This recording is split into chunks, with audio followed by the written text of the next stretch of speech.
Hi, my name is Paula Stoddard from Quiltmaker magazine. In every issue of Quiltmaker in 2015, we pick one block from one quilt and machine quilt it 3 different ways. The block that we chose from our May-June issue is from a very popular pattern by Scott Flanagan called Chop Suey. You can download the digital pattern and order the awesome kit at quiltandsewshop.com. So let's take a look at the blocks. These blocks were quilted by Hattie Brown on a handy quilter, and you can easily quilt these blocks on a domestic sewing machine as well. And you can also see that Hattie used contrasting thread, just so that you can see the machine quilting. When you're quilting your own quilts, you'll obviously want to use matching thread. So Hattie just used the patchwork of the block as her guide, and she just quilted nice, easy, simple, straight lines. These are about a 1/2 inch in from the seam line, and you can use a ruler and a marking tool to mark the lines, or you can lay down painter's tape. She did the same thing in the purple, just nice straight lines. Then in this center purple square, she just quilted nice curved lines from the center of each side of this square.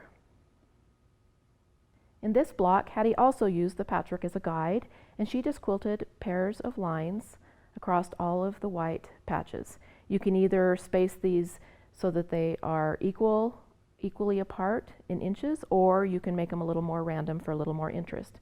And she did that on all of the white patches. In the center pink patch, she also did curved lines, but she did them from corner to corner. And you can just do that continuously from corner to corner. Then in these pink strips, she just quilted kind of a simple pebbly design.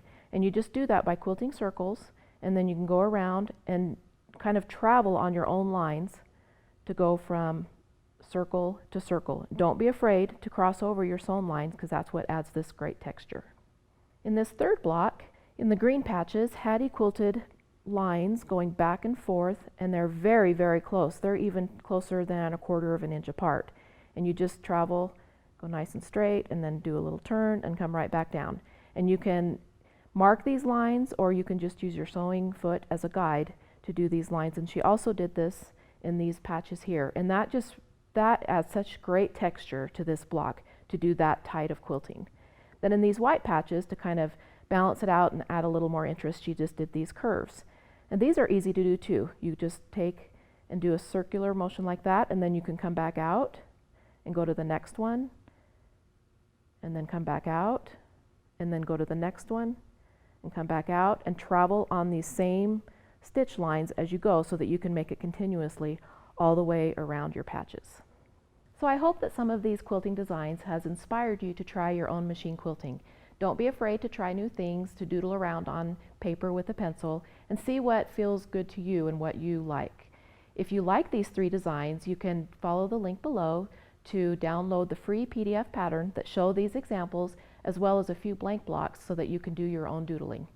Thanks for joining me today. If you like this video, give us a thumbs up, share it on social media, and subscribe to our YouTube channel.